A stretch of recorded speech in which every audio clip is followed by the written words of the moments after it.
చెవిరెడ్డి భాస్కర్ రెడ్డి మీద లిక్కర్ కుంభకోణంలో నిందితుడిగా పెట్టడంతో పాటు అరెస్ట్ చేసి జైల్లో పెట్టారు. తన అనుచరులు ఒక ఇద్దరు తాజాగా అరెస్ట్ అయ్యారు. ఎక్కడో వేరే రాష్ట్రానికి వెళ్ళారు. తను అరెస్ట్ అవ్వగానే వాళ్ళని పుణ్యక్షేత్రాలు తిరుగుతూ వెళ్ళినటువంటి వాళ్ళని మేము పట్టుకొచ్చామని పోలీసులు ప్రకటించారు.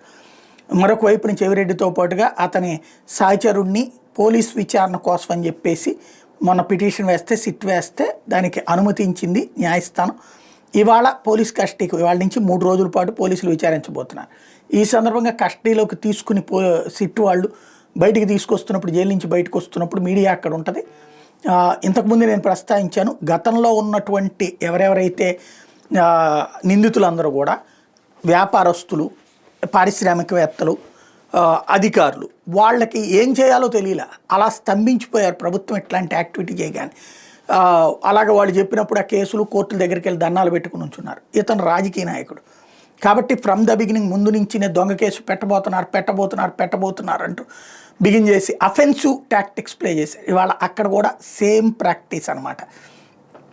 పెద్దగా నినాదాలు చేస్తూ తప్పుడు కేసులు పెడుతున్న ప్రభుత్వం డౌన్ అంటూ మేం బయటకు వచ్చాక చూస్తా వరకు వదిలిపెట్టే ప్రసక్తి లేదు, ఎవరికైనా సరే తప్పుడు కేసులు పెట్టే వాళ్ళని ఊరుకోము అంటూ ఆ అధికారులకు కూడా హెచ్చరికలు జారీ చేశాడు. లీగల్ ఫైట్ చేయడంలో తనకి అలవాటే.